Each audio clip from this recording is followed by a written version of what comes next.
அன்புள்ள மீன ராசி அன்பர்களே வணக்கம். இந்த வார ராசி பலன். மீன ராசினருக்கு ராசியில் சனி, 4 குரு வக்கிரம், 6ஆம் இடத்தில் கேது, லாபஸ்தானத்தில் சூரியன், செவ்வாய், புதன், சுக்கிரன் இணைவு. மனதில் நினைத்த காரியங்கள் யாவும் நினைத்த விதத்தில் நிறைவேறும். கூட்டாளிகளின் ஆலோசனையால் தொழிலில் முன்னேற்றம் உண்டாகும்.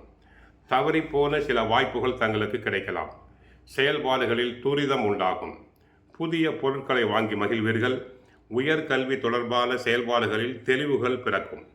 எடுக்கும் முயற்சிகளில் உடன் இருப்பவர்களை அனுசரித்து செல்வதன் மூலம் நன்மைகள் உண்டாகும்.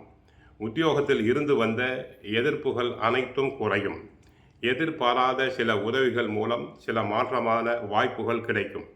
சேவை நிமித்தமான செயல்பாடுகளில் அனுகூலம் ஏற்படும். குடும்பத்துடன் வெளியூர் சென்று வருவீர்கள். காப்பீட்டு தொடர்பான தன வரவுகள் கிடைப்பதற்கான வாய்ப்புகள் தங்களுக்கு உண்டாகலாம்.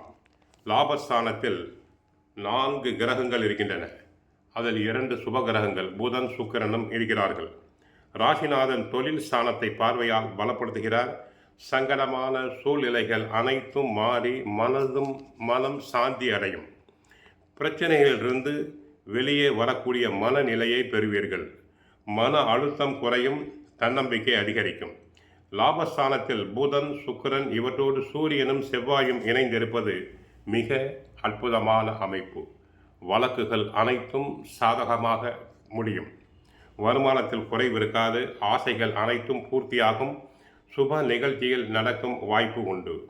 விரயஸ்தானம் பலப்பட்டு இருப்பதால் செலவுகள் செய்யும் போது உற்சாகத்தில் சேமிப்புகள் கரையலாம். எதையும் திட்டமிட்டு செலவு செய்யுங்கள். நல்ல செலவுகள் செய்யும் போது உங்கள் கவனத்தையும் மீறி தேவையில்லாத செலவுகளும் செய்ய வேண்டியிருக்கும். புதிய பொறுப்புகளால் பணி சுமை அதிகரிக்கும். உங்கள் உற்சாகத்தை குறைக்கும்படியாக சில சம்பவங்கள் நடக்கலாம். சோம்பலால் சில வாய்ப்புகளை இழக்கும்படி நேரிடலாம். ஆக மீனராசி அன்பர்கள் 7.5 சனியில் ஜென்ம சனி நடப்பதை மறக்கக்கூடாது. கோயிலுக்கு சென்றால் ஆஞ்சநேயரை வழிபடுங்கள். குரு தட்சிணாமூர்த்தியை வழிபடுங்கள். பாபா கோயிலுக்கு சென்று வாருங்கள். அபிராமி அந்தாதியில் உள்ள 3வது பாடல் அறிந்தேன் எவரும் அறியா என்ற பாடலை மனமுருக பாடுங்கள். வாழ்க வளமுடன். மங்களம் உண்டாகட்டும்.